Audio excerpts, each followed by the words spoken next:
Hello বন্ধুরা, আপনারা এই মুহূর্তে আছেন ইউটিউব ট্রিক্স বাংলা চ্যানেলে।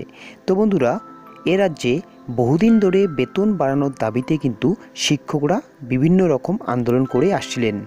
এবার কিন্তু শিক্ষকদের বেতন বৃদ্ধির দাবি মানতে হলো শিক্ষামন্ত্রীর। দীর্ঘ লড়াই আন্দোলনের পর অবশেষে প্রাথমিক শিক্ষকদের যোগ্যতা অনুযায়ী বেতন বৃদ্ধি হতে চলেছে। তো বন্ধুরা, চলুন এই খবরটি আমরা আজকে এই ভিডিওতে বিস্তারিতভাবে দেখে নিই।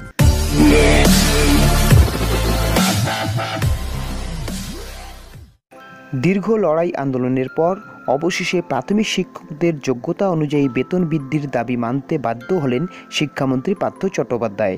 শনিবার রাজ্যের শিক্ষামন্ত্রীর সঙ্গে দেখা করে পিআরটি স্কেলের দাবি জানিয়ে এলেন সিপিএম নেতা সুজন চক্রবর্তী। সূত্রের খবর, এদিন বাম পরিষদীয় নেতা শিক্ষামন্ত্রীর সঙ্গে দেখা করার ইচ্ছা প্রকাশ করে ফোন করেন। শিক্ষামন্ত্রীকে ফোন করে সাক্ষাতের সময়ও চেয়ে নেন। পরে শিক্ষামন্ত্রীর বাড়িতে গিয়ে এসএসসির অনশন মঞ্চে গিয়ে চাকরি প্রার্থীদের সঙ্গে কথা বলার আর্জি জানান। একই সঙ্গে প্রাথমিক শিক্ষকদের বেতন বৃদ্ধির প্রসঙ্গও তোলেন। বেশ কিছু সময় ধরে চলে আলোচনা। শিক্ষামন্ত্রীর সঙ্গে বৈঠকের পর সুজনবাবু জানান, রাজ্যের শিক্ষামন্ত্রীর সঙ্গে কথা বলে তার মনে হয়েছে যোগ্যতা অনুযায়ী বেতন কাঠামো সংশোধনের বিষয়টিকে তিনিও সমর্থন করেন।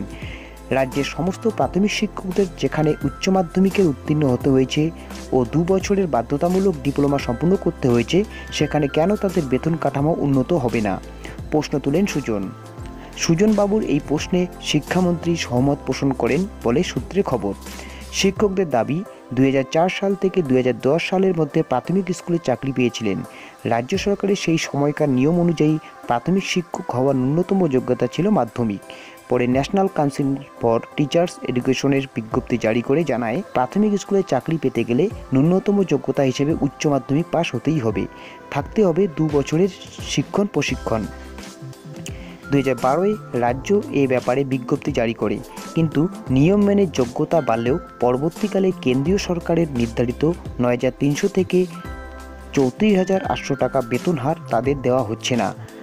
আর এরই প্রতিবাদে বারংবার রাজপথে নামেন কয়েক হাজার শিক্ষক। তো বন্ধুরা, দেখতেই পারলেন এই বড়সড় আপডেটটি প্রাথমিক শিক্ষকদের জন্য।